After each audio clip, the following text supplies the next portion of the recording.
السلام علیکم ورحمۃ اللہ وبرکاتہ۔ بسم اللہ الرحمن الرحیم۔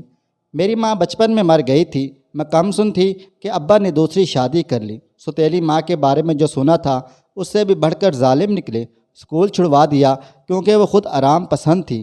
بھائی میرا چھوٹا تھا، اس کو بھی باپ کے ساتھ زمینوں پر بھیج دیتی تھی۔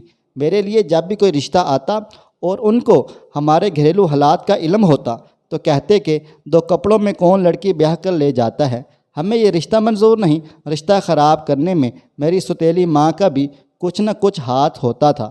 وہ رشتہ لانے والوں کے سامنے میرے بارے میں عجیب و غریب باتیں کرنے بیٹھ جاتی تھی۔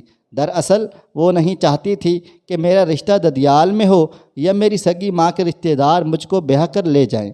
ان کی اس چال سے ابا اور بھائی دونوں بہت پریشان رہنے لگے تھے۔ گاؤں میں ہر سال میلہ لگتا تھا۔ اس روز بھائی میلے میں گیا ہوا تھا کہ وہاں اس کا ٹکراؤ میرے سابقہ منگیتر ساجد سے ہو گیا تھا۔ ساجد کے ساتھ اس کے کچھ دوست بھی تھے۔ انہوں نے بھائی کو دیکھ کر کہا، دیکھو ساجد، وہ تمہارا سالا جا رہا ہے۔ اس پر میرے بھائی کو طیش آ گیا۔ اس نے ساجد کو گریبان سے پکڑ لیا اور کہا، جب تم نے خود رشتے سے انکار کیا تو تم لوگوں نے خود منگنی توڑ کر رشتہ ختم کیا، تو اب تمہارے دوستوں کو کیا حق پہنچتا ہے کہ وہ مجھ کو تمہارا سالا کہیں؟ یہ لفظ اب میرے لیے ایک گالی ہے۔ تم نے صرف اس وجہ سے میری بہن سے شادی سے انکار کیا کہ جہیز چور لے گئے تھے۔ تم کس قدر لالچی ہو۔ اس پر ساجد بولا، تم لوگ جہیز سے بچنا چاہتے تھے، اسی وجہ سے بہانہ کیا تھا کہ جہیز چور لے گئے ہیں۔ ہم خوب سمجھتے ہیں تم جھوٹی عزت بنائے رکھنے کو ایسی باتیں پھیلاتے ہو۔ تمہاری بہن میں ہی کوئی کمی ہے، تبھی تو اب تک اس کا رشتہ نہیں ہوا ہے۔ یہ سنتے ہی سلیم غصے میں بھڑک اٹھا۔ اس نے ساجد کو برا بھلا کہنا شروع کر دیا۔ لوگ تماشا دیکھ رہے تھے، دونوں گتھم گتھا ہو گئے تھے۔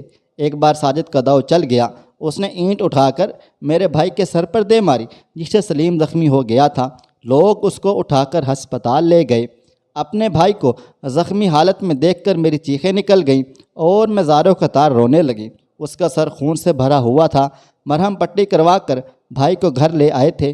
کچھ دن وہ چارپائی پر پڑا رہا اور رفتہ رفتہ ٹھیک ہو گیا۔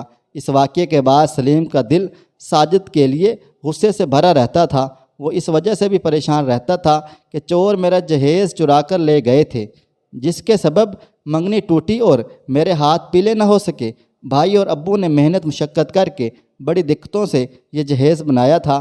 جانے وہ کون گھر کا بھیدی تھا جس نے لنکا ڈھائی اور اس کی مخبری پر کوئی چور بن کر آیا اور ہماری خوشیوں کو لوٹ کر لے گیا تھا۔ سلیم اب ہر وقت ابا سے کہتا، میں دن رات محنت کروں گا اور جہیز دوبارہ سے بناؤں گا۔ بھائی کو پریشان دیکھ کر میں کہتی، بھائی جی تم ہرگز میری فکر میں پریشان نہ ہوا کرو، میں ایسے ہی جی لوں گی۔ یہ سن کر وہ میرے سر پر ہاتھ رکھ دیتا، کہتا، بھائی تو بہنوں کا مان ہوتے ہیں، میں تمہارا یہ مان پورا کروں گا، پہلے سے بھی اچھا جہیز بناؤں گا۔ کیا ہوا جو مجھ سے 3 سال بڑی ہو، مجھے چھوٹا بھائی نہ سمجھو، میری ہمت میں بہت بڑی ہے، میں خود کو فروخت کر کے بھی تمہارا جہیز بنا دوں گا تاکہ تمہاری شادی اچھے گھر میں ہو سکے۔ ماں دراصل مجھ کو اتنا پریشان رکھتی تھی کہ میں گھر میں باولی سی پھرا کرتی تھی۔ صبح 6 بجے سے رات 12 بجے تک وہ مجھ پر حکم چلاتی اور 1 منٹ کو بھی بیٹھنے نہ دیتی تھی۔ ایک دن ماں کے دل میں خیال آیا کہ انڈے خوبصورتی 2 چند کرتے ہیں۔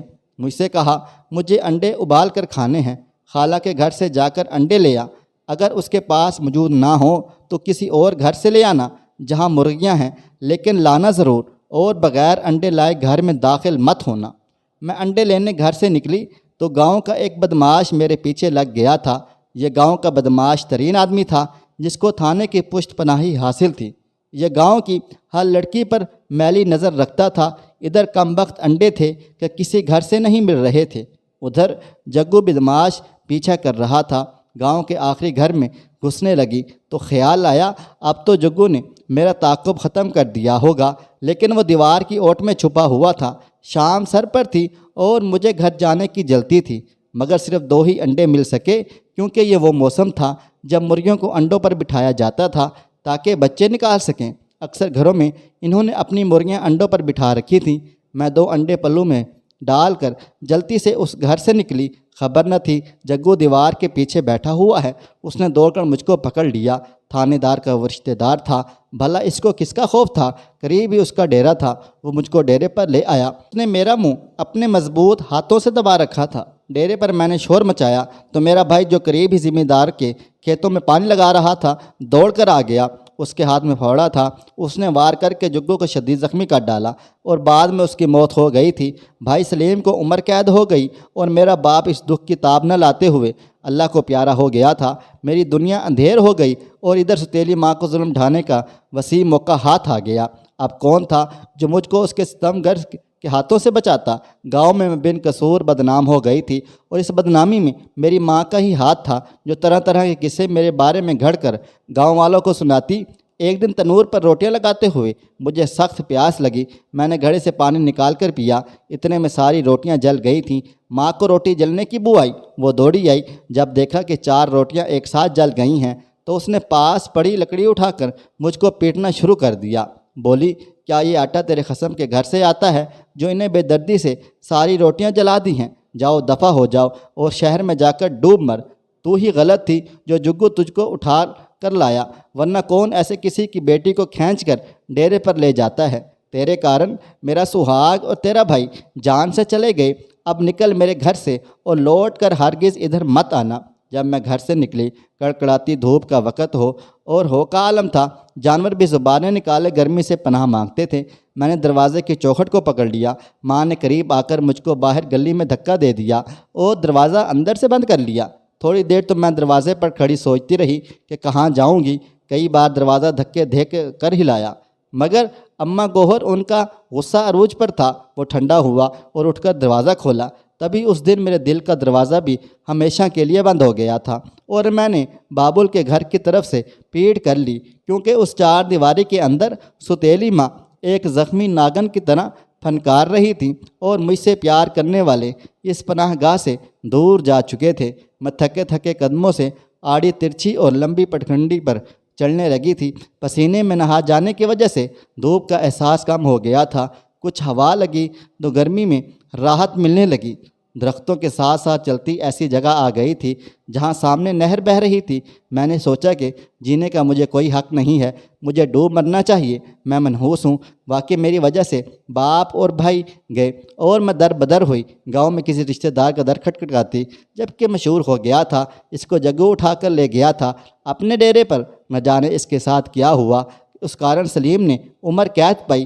اسی سبب کسی نے اپنا در مجھ پر نہ کھولنا تھا۔ جانتی تھی سب رشتہ داروں کو، سو میں نے یہ سب سوچ کر نہر میں چھلانگ لگا دی۔ گاؤں کے محکمہ جنگلات کے افیسر کا بیٹا جو امتحان کی تیاری کر رہا تھا، ان دنوں شہر سے گاؤں آیا ہوا تھا۔ اس کی رہائش گاہ شہر کے قریب تھی۔ اس کا نام حسن تھا اور شہر کے کنارے آ نکلنا اس کا مشغلہ تھا۔ آج بھی دوپہر کو اسے جانے کیا سوجی جو گھر سے نکل کر شہر کی طرف آیا۔ یہ سیر کا وقت نہ تھا، شاید قدرت نے مجھ کو بچانا تھا جو بڑی دوپہر میں شہر کی طرف جانے کا خیال اس کے دل میں ڈال دیا۔ گرمی دوپہر میں تو ہر سو ہو کا عالم ہوتا ہے۔ اس نے دیکھا ایک لڑکی نے نہر میں چھلانگ لگا دی ہے۔ پہلی نظر میں سمجھا شاید مجھ کو تیرنا آتا ہے، ورنہ ایسے کون اتنی بڑی نہر میں چھلانگ لگاتا ہے۔ اگلے ہی لمحے اس کو اندازہ ہو گیا کہ مجھ کو تیرنا نہیں آتا۔ مجھ کو ڈبکیاں لگاتے دیکھ کر اس نے نہر میں چھلانگ لگا دی۔ وہ بہت اچھا تیراک تھا، مجھ کو مرنے سے بچا لیا۔ اگر حسن اچھا تیراک نہ ہوتا تو میرا ڈوب جانا یقینی تھا، کیونکہ تیرنا تو دور کی بات، میں تو پانی سے بھی بہت زیادہ ڈرتی تھی۔ وہ کسی صورت مجھے کنارے لایا، اتنے میں اس کا ڈرائیور آ گیا۔ ان دونوں نے پہلے میرے پیٹ سے پانی نکالا اور پھر مجھے ہسپتال لے آئے۔ اس وقت میں بے ہوش تھی۔ اپنے گھر لا کر مجھ سے احوال پوچھا۔ میں نے صاف صاف تیری ماں کے ہاتھوں جو مجھ پر بیتی تھی ان کو بتا دیا۔ حسن کی ماں شہر میں تھی اور اس کے والد نوکروں کے ساتھ یہاں رہتے تھے۔ انہوں نے اس کی ماں کو بلوایا۔ اس بی بی نے دل کے کانوں سے میری درداد سنی۔ جب میں احوال بتا رہی تھی ہچکیوں سے رو بھی رہی تھی۔ انہوں نے مجھے اپنے پاس رکھنے کا فیصلہ کر لیا تھا۔ اس واقعے کی گونج گاؤں میں بھی سنائی دی مگر میرا کوئی وارث بننے کو تیار نہ ہوا۔ 1 سال تک حسن کی امی کے پاس رہنے کے بعد انہوں نے پرکھ لیا تھا میں ایک اچھی فطرت کی لڑکی ہوں۔ میں نے اس عرصے میں آنٹی کو بہت آرام بھی دیا تھا۔ میری خدمت گزاری نے ان کا دل جیت لیا۔ انہوں نے آپس میں صلاح مشورہ کر کے مجھ کو بہو بنانے کا ارادہ کر لیا اور حسن کو بھی کوئی اعتراض نہ تھا۔ یوں بے سہارا لڑکی کو اللہ تعالیٰ نے ایک خوشحال گھرانے کی بہو بنا کر وہ خوشیاں دیں جس کا میں نے تصور بھی نہ کیا تھا۔ میں نے نصیب میں ایک بہت بڑے گھر کی بہو بننا اور راج کرنا لکھا تھا۔ سچ ہے جب ظلم حد سے بڑھ جائے تو سکون کی صبح بھی ضرور طلوع ہوتی ہے۔ میری خوش قسمتی کا سورج میرے نصیب کے اندھیرے ہی سے نکلا اور دیکھتے ہی دیکھتے میری زندگی منور ہو گئی تھی۔ میرے تو نصیب اچھے تھے جو حسن میری زندگی میں فرشتہ بن کر آ گیا تھا، ورنہ تو ساری زندگی پچھتاتے گزرتی اور میں حرام موت بھی مر جاتی۔ مزید ایسے سبق آموز واقعات اور کہانیوں کے لیے میرے چینل کو سبسکرائب کر لیں اور آپ مجھے اگلی ویڈیو تک اجازت دیں۔ اللہ حافظ۔